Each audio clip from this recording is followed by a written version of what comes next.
Assalamualaikum warahmatullahi wabarakatuh. Halo Sobat Welding, ketemu lagi di channel Welding Corner.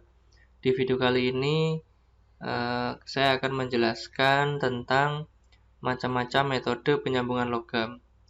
Namun sebelumnya, bagi kalian yang belum subscribe, silakan subscribe terlebih dahulu. Karena di channel ini kalian akan mendapatkan ilmu, wawasan, dan semua hal terkait tentang pengelasan. Oke, langsung saja saya mulai materinya. Oke, saya awali dari macam proses. Jadi proses yang ada di industri itu sangat beragam ya. Dalam menciptakan atau membuat sebuah produk itu bisa terjadi atau bisa melalui kombinasi banyak proses atau beberapa proses. Nah, macam-macam proses itu misalkan ada casting, ada forming gitu ya, ada machining, ada joining, ada finishing. Nah, di materi kali ini saya akan fokus atau materinya adalah tentang joining ya. Jadi materi tentang proses penyambungan. Nah, proses penyambungan sendiri kalau kita lihat di sini ada welding, ada bracing, ada soldering, ada mechanical fastening, dan adhesive joining. Jadi itulah macam-macam metode penyambungan. Nah, spesifik di dalam materi ini adalah tentang joining, yang materi yang akan saya jelaskan. Apa itu penyambungan material? Nah, jadi joining tadi itu atau penyambungan itu adalah merupakan salah satu proses manufaktur yang menyatukan material yang satu dengan material yang lain, di mana materialnya itu adalah solid material gitu ya. Tujuannya adalah untuk menciptakan suatu produk. Jadi jelas menyatukan sebuah atau menyatukan material satu dengan material yang lain, material solid dalam hal ini itu adalah merupakan pengertian dari metode atau pengertian dari penyambungan material.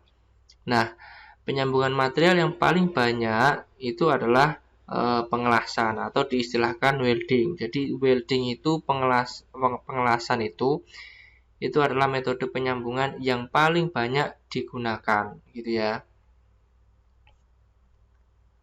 Nah, proses penyambungan logam ya, penyambungan logam itu dikategorikan menjadi dua hal ya, jenis sambungannya gitu ya.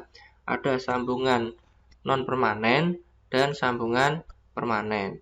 Apa itu sambungan non permanen? Sambungan non permanen itu adalah sambungan di mana logam yang disambung itu dapat dilepas kembali ya, dapat dilepas kembali tanpa merusak bagian yang disambung tersebut. Ya, contoh misalkan adalah sambungan antara material yang satu dengan yang lain menggunakan mur dan baut. Tentu kalau kita menggunakan mur dan baut maka itu bisa dilepas sehingga komponen yang satu dengan yang lain itu bisa terpisah gitu ya. Nah, pemisahan itu terjadi tidak merusak dari fungsi material tersebut gitu ya. Nah, kalau sambungan permanen itu adalah sambungan yang tidak dapat dilepas gitu ya, tidak dapat dilepas. Kalau kita mau melepas sambungan permanen, maka sama saja kita merusak atau terjadi kerusakan pada logam yang disambung itu. Contoh dari sambungan permanen itu adalah ya pengelasan gitu ya. Pengelasan atau welding. Kalau kita sudah melakukan welding pada sebuah material, maka kalau kita mau melepas itu, maka sama saja kita merusak dari sambungan itu atau merusak dari material itu. Kemudian inti dari materi kita kali ini adalah di sini ada joining method atau cara penyambungan atau metode penyambungan. Ada 3 gitu ya metode penyambungan itu. Ada welding, ada mechanical fastening, kemudian ada adhesive bonding. Nah, kemudian di welding sendiri itu dibagi menjadi 3, yaitu ada fusion welding, ada solid state welding, kemudian ada bracing and soldering. Ya, jadi tiga metode fusion, solid state, dan brushing and soldering itu termasuk kategori welding. Jadi ingat ya, joining method atau cara penyambungan secara keseluruhan ada 3, yaitu ada welding, mechanical fastening, dan adhesive joining. Ini yang perlu kita pahami bersama, bahwa hanya ada 3 itu ya. Nah, saya awali dari mechanical fastening. Jadi mechanical fastening itu adalah penyambungan dengan cara bantuan mekanis atau dengan cara mekanis gitulah kira-kira. Nah, contoh dari mechanical fastening itu adalah ya tadi mur dan baut, kemudian kita ada pin, ada screw, kemudian ada paku kan gitu ya, kemudian ada rivet, ada stapler dan lain sebagainya. Artinya saat kita melakukan penyambungan itu menggunakan mekanis gitu ya, prinsip mekanis, maka itu disebut mechanical fastening. Nah, keunggulan dari mechanical fastening itu adalah yang pertama, dia bisa dilakukan untuk jenis dan bentuk material yang berbeda. Hampir semua jenis dan bentuk material dapat disambung gitu ya. Jadi entah nanti itu berbeda material gitu ya, kemudian bentuknya mungkin juga macam-macam, itu bisa saja dilakukan dengan secara mekanis gitu ya. Kemudian sambungan umumnya bersifat sementara atau semi permanen tadi yang dicontohkan di sambungan semi permanen, mur dan baut itu bisa dilepas gitu ya. Kalaupun misalkan dengan paku keling atau rivet itu ya itu bisa saja dilepas, tapi harus dengan hati-hati gitu ya. Kemudian keunggulan berikutnya dari mechanical fastening itu adalah tidak mahal gitu ya, atau ya lebih murah gitu ya, karena teknologinya tidak ada, kita menggunakan bantuan prinsip secara mekanis gitu saja gitu. Kalau misalkan menggunakan mur dan baut ya kita beli mur baut, kemudian kita melubangi untuk memasukkan mur dan baut itu, sudah seperti itu saja. Nah, jadi tidak mahal gitu ya. Kemudian berikutnya adalah kelemahan. Kelemahan dari mechanical fastening itu kekuatannya rendah. Ya, tidak semuanya gitu ya. Kalau mur dan baut itu tentu memiliki kekuatan yang cukup tinggi juga gitu ya. Jadi tidak semuanya juga dikatakan kekuatan rendah, tapi pada umumnya memang iya. Kalau desain sambungannya itu memang digunakan untuk aplikasi yang struktural, untuk yang bebannya berat, itu memang tidak menggunakan mekanis pada umumnya. Kalau misalkan di jembatan itu ada menggunakan mur dan baut, nah itu juga ada yang seperti itu, tetapi Anda lihat mur dan bautnya itu jumlahnya sangat banyak. Nah, jumlah yang banyak itu juga menjadi salah satu kelemahan, yaitu terjadi pusat tegangan gitu ya. Jadi sekarang pada umumnya kalau digunakan untuk struktural atau menahan beban yang berat itu dilakukan pengelasan, tidak dengan mechanical fastening. Kemudian kelemahan yang lain, dia otomatis akan menambah berat gitu ya, karena ada material lain atau ada tambahan lain yang diberikan untuk membuat sambungan. Ya, misalkan ada mur baut, maka ada tambahan mur baut. Ya, dia dilubangi tetapi ditambahkan mur dan baut yang ukurannya nanti ada sisa-sisa gitu ya, atau kelebihan yang itu akan menambah berat. Kemudian ada paku, berarti kan kita menambahkan paku di dalam sambungan itu gitu, sehingga dia menambah berat. Nah, juga kelemahan lain adalah perlu persiapan khusus. Persiapan khusus itu misalnya ya tadi membuat lubang itu gitu. Kalau kita melakukan mur dan baut ya tentu akan melakukan persiapan tambahan berupa membuat lubang itu. Nah, berikutnya adalah tentang joining method yang berikutnya, yakni adhesive bonding. Jadi adhesive bonding itu adalah penyambungan dua material atau dua komponen solid gitu ya dengan adhesive substance. Adhesive substance itu kalau saya istilahkan paling gampangnya itu ya dengan dengan lem itu. Ya, dengan lem itu adalah adhesive substance gitu ya. Jadi penyambungan dengan dengan bahan kimia lah kira-kira begitu. Nah, sama dengan yang tadi, bahwa material yang disambung di sini bisa berbeda atau sama gitu ya. Sekarang teknologi kimia itu sangat maju sekali gitu ya. Anda beli lem itu sudah bisa digunakan untuk ngelem apa saja gitu, kira-kira seperti itu. Nah, adhesif lapisan adhesif tadi atau adhesif substan tadi itu umumnya terbuat dari polimer gitu ya. Nah, itu bisa alam, bisa sintetis. Nah, ketebalan yang diberikan atau adhesif yang diberikan itu biasanya kurang dari 0,5 mili. Jadi artinya tipis saja begitu. Nah, keunggulan dari adhesive bonding itu ya dia dapat menyambung dua material yang berbeda, misal logam dengan logam yang tadi sudah saya jelaskan yang di atas itu ya. Jadi dia memang salah satu kelebihannya di situ gitu.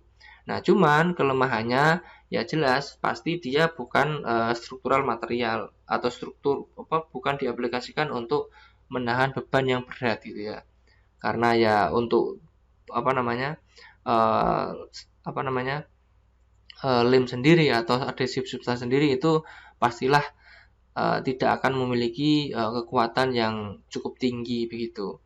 Nah, kemudian kelemahan yang berikutnya adalah dia terjadi degradasi terhadap lingkungan. Jadi namanya bahan kimia itu seiring berjalannya waktu maka dia akan rusak gitu ya. Ada lingkungan yang seperti apa, dia akan terpengaruh juga dari situ.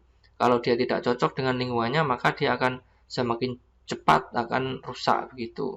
Jadi kelemahan degradasi ini juga menjadi poin penting di dalam pemilihan adhesive bonding. Artinya kalau kita menggunakan adhesive bonding ya harus memperhatikan itu.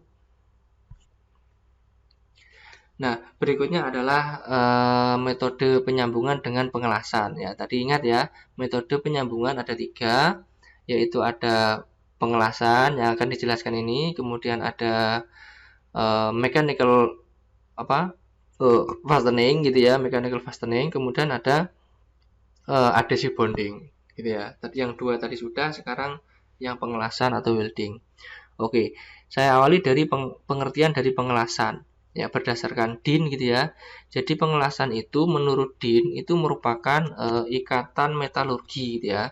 Kata kuncinya adalah ikatan metalurgi ya pada sambungan logam. Jadi ada sambungan logam atau logam paduan yang dilaksanakan dalam keadaan lumer atau cair. Itu pengertian pengelasan menurut DIN. Menurut JIS atau menurut AWS nanti atau menurut referensi lain itu akan berbeda. Tetapi yang perlu Anda pahami adalah bahwa di semua pengertian pengelasan itu hampir semuanya mengatakan atau hampir semuanya itu terjadi perubahan metalurgi ini. Ini yang poin paling pentingnya di situ. Jadi ada perubahan secara metalurgi. Jadi ada perubahan yang sampai metalurgis begitu. Ya, itulah pengelasan gitu. Nah, pengelasan sendiri itu dikelompokkan menjadi 3 ya. Pengelasan jadi ada 3 ya. Ada 3 ini ya, ada fusion, ada soldering and brazing, kemudian ada solid state welding atau sering disebut diffusion bonding atau mekanisme solid state itu adalah diffusion bonding. Nah, ada 3 itu. Nah, semua metode pengelasan itu, fusion, soldering, solid state, itu menghasilkan sambungan yang permanen. Menghasilkan sambungan permanen, mungkin kecuali soldering dan brazing. Ya. Soldering dan brazing itu mungkin arahnya agak-agak semi permanen gitu ya, karena dia bisa dilepas, tetapi harus hati-hati. Kalau tidak hati-hati ya akan merusak materialnya. Nah, dari ketiga metode pengelasan tadi itu fusion, soldering, and brazing, kemudian ada solid state, itu semuanya itu memerlukan pengontrolan kualitas secara menyeluruh. Ya, artinya pengelasan itu tidak sembarangan gitu ya. Ada pengontrolan atau ada pengecekan gitu ya. Nah, sehingga saat selesai pengelasan tentu harus dicek seperti apa hasilnya, karena kalau tidak dicek maka ya bisa jadi hasilnya itu tidak baik atau nanti akan menimbulkan bahaya begitu, sehingga harus dikontrol dan bahkan ada prosedur dalam inspeksinya begitu. Berikutnya saya akan menjelaskan dari 3 hal tadi atau 3 klasifikasi pengelasan tadi. Yang pertama ada fusion welding. Jadi fusion welding itu penyambungan gitu ya, penyambungan yang melibatkan proses pencairan. Ya, pencairan. Nah, pencairan yang terjadi itu adalah pencairan dari kedua logam induk. Ini poin pentingnya atau ini jadi titik tekannya gitu ya. Yang perlu Anda pahami. Jadi material yang satu dengan material yang lain yang disambung itu sama-sama mencair. Itulah disebut fusion welding. Gitu ya. Jadi mencair jadi satu, kemudian dia membeku, jadilah sambungan satu kesatuan. Maka itu disebut fusion welding. Nah, dalam proses fusion welding ini bisa dilakukan dengan tanpa kawat pengisi gitu ya, atau dapat juga digunakan kawat pengisi. Artinya saat kita melakukan fusion welding ya, kita menyatukan material satu dengan yang lain sampai mencair gitu ya, itu bisa ditambahkan dengan logam pengisi atau bisa juga tidak ditambahkan logam pengisi. Nah, ada istilah autogenous welding. Autogenous welding itu adalah istilah di mana kita melakukan proses pengelasan fusion welding tetapi tidak menggunakan kawat pengisi. Yang itu disebut autogenous welding gitu ya. Kemudian klasifikasi berikutnya adalah di pengelasan ada istilah solid state welding. Solid state welding. Solid state welding itu adalah penyambungan gitu ya. Penyambungan ya, dua buah logam dipanaskan hingga plastis gitu ya. Dan dia tanpa kawat pengisi gitu ya. Jadi dia dipanaskan ya, material yang disambung itu yang dipanaskan yang disambung itu panas tetapi dia tidak sampai mencair ya. Non fusion welding ini, tidak fusi. Jadi dia sampai panas plastis begitu, kemudian disatukan dengan bantuan tekanan ya, disatukan dengan bantuan tekanan. Ya, misalkan sudah terjadi pemanasan yang berlebih, bisa dipukul gitu ya, atau bisa didorong begitu. Pokoknya yang jelas ada bantuan tekanan begitu, sehingga terjadilah yang namanya difusi. Jadi sebenarnya prinsip dari solid state welding itu adalah difusi atom ini. Kalau Anda ingat difusi atom itu ya artinya material yang di satu tempat itu masuk ke dalam material di yang lainnya gitu kira-kira. Jadi karena itu didekatkan, terjadi panas di situ, terjadi deformasi plastis, maka atom itu akan saling masuk begitu, saling mengisi sehingga terjadilah ikatan. Jadi seperti itu untuk pengertian atau penjelasan dari solid state welding. Nah, kemudian klasifikasi dari welding sendiri tadi ada soldering and brazing. Nah, soldering and brazing itu sebenarnya memiliki prinsip yang sama ya, prinsip yang sama ya. Jadi apa yang sama? Prinsipnya adalah bahwa soldering dan brazing itu keduanya maksudnya kedua proses soldering dan brazing itu tidak melelehkan material yang disambung ya. Contoh misalkan soldering itu kita mau menyambung satu buah komponen elektronika gitu ya ke dalam PCB, mau kita satukan atau kita sambung. Maka apakah komponen PCB dan komponen elektronika tadi itu mencair? Tidak. Yang mencair adalah timahnya saja. Nah, begitu pula dengan brazing. Kalau kita mau menyatukan material dengan metode brazing, maka material yang kita satukan itu tidak mencair. Yang mencair adalah logam pengisinya gitu. Kalau di soldering dinamakan atau sering kita istilahkan dengan timah gitu ya. Kalau brazing ya macam-macam ya, tergantung dari material apa yang kita sambung begitu. Tapi yang jelas keduanya itu tidak melelehkan logam yang disambung ya. Kemudian soldering itu tidak digunakan untuk aplikasi struktural ya. Biasanya soldering hanya untuk elektronika saja gitu ya. Nah, tadi saya jelaskan bahwa soldering dan brazing itu prinsipnya sama-sama tidak melelehkan logam yang kita sambung atau logam induknya tidak meleleh keduanya. Yang meleleh adalah logam pengisinya. Nah, jadi sama Yang membedakan apa? Yang membedakan adalah titik cair dari logam pengisinya. Biasanya batasannya itu adalah 450 derajat Celcius. Ya, kalau titik lebur dari logam pengisinya itu adalah kurang dari 450 derajat Celcius, kurang dari ini, maka itu biasanya disebut soldering. Kalau lebih dari 450 derajat Celcius, itu dinamakan brushing. Jadi, batasannya biasanya itu. Tetapi ya seperti yang kita ketahui, kalau soldering ya digunakan untuk elektronika, kalau untuk baja atau mungkin semi struktural gitu ya, itu maka dinamakan brushing. Tetapi yang jelas ada literatur mengatakan bahwa pembedanya itu adalah di suhu titik lebur dari atau di suhu titik lebur dari logam pengisinya itu, yaitu 450 derajat itu. Oke, demikian tadi penjelasan tentang macam-macam metode penyambungan logam. Semoga bermanfaat dan bisa dipahami. Jika ada yang ditanyakan, silahkan ketik di kolom komentar. Terima kasih. Wassalamualaikum warahmatullahi wabarakatuh.